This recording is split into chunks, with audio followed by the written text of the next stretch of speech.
Hey everyone, today I just wanted to talk to you guys about different types of the stone agate.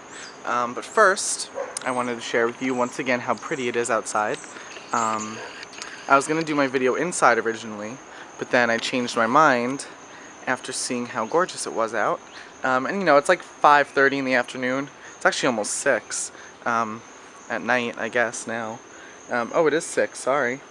But it is lovely out, and the sun is at a really nice angle, and it's that time of the day where like the birds are still chirping, but so are the crickets, so it's really nice and just like peaceful. But anyway, so let's get started. Let me just see how I want to set this up. I'll do it right there. Okay. You guys still see me? Cool. Okay. So there are several different types of agate. There's not just one agate. Do you know what I mean? Like if you look at birthstones, for example. For example, my birthstone is agate. Okay, because I'm a June birthday. So my birthstone is agate. But there's not just one agate. There's all different kinds depending on where they're found on the earth, what other chemicals and elements and minerals were around them when they were growing. Okay? So we're going to talk about those. Now, the agate that I've had for the longest, and the one that I use as my birthstone, is red lace agate.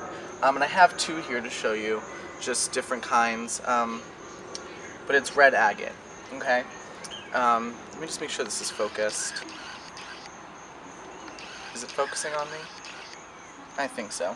Alright, but yeah, that's red laced agate, and I took notes here so that way I don't babble.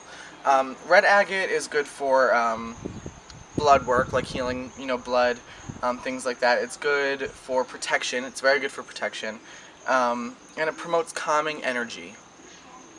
And also because this is my birthstone, I would like to think that it brings me luck, but it's good for healing the blood and protection, essentially.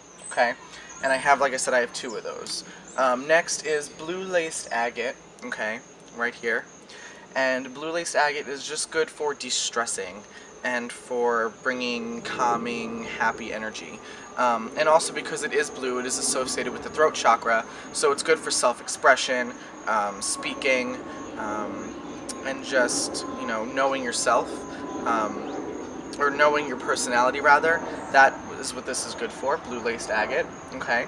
Next we have brown agate. Okay, brown or tarry or, tan agate. If you can see its lace, it starts off kind of like a grayish brown and then gets browner and browner as it goes down. Brown agate is good for bringing success into your endeavors. So if you're job hunting, let's say, if you were to use brown agate or, wear brown agate or have it on you, it would help bring you success in your job interviews and in ultimately getting a job if those are your intentions.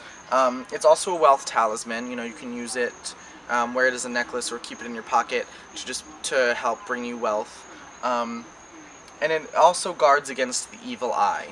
Now, I don't know too much about the evil eye because I personally don't believe in it in my practice, or my religion rather, but a lot of other practices do believe in the evil eye, and this guards against that.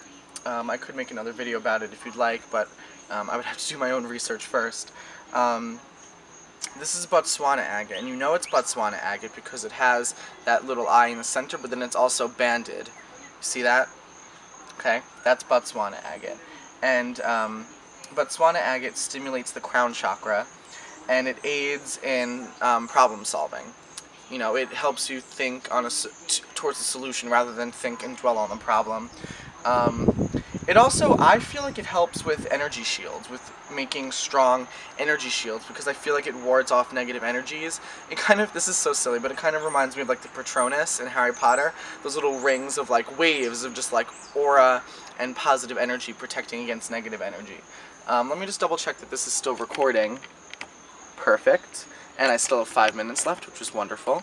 So I'll just move right on to the next one. We have green agate. Okay.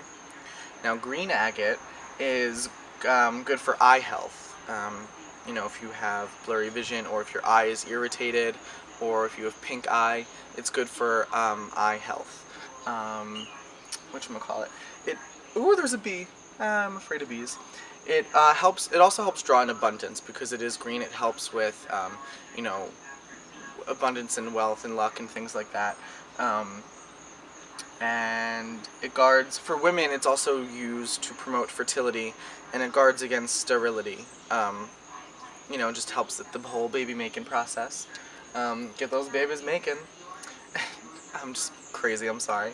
This is an eye agate, okay, and I've showed this in my other videos, okay, and you can tell because it has little eyes on it. Sometimes it's just one, sometimes it's, you know, a couple. And a lot of times they'll be shaped like eyes, but this one isn't because it's just tumbled and polished in that way. Eye agates, I love to use them for healing. Oh my god, do I think they are great healing stones. They also help against the evil eye, just like the brown agate. And they also are good to have if you're someone who is easily hurt or is very sensitive. These definitely help those kind of people feel better about those kind of issues, like loneliness or insecurities and things like that. Great stone. Then we have my tiny little moss agate. It's very little. I've showed this one in other videos too. Moss agate is great for gardening. It is the ultimate gardening tool.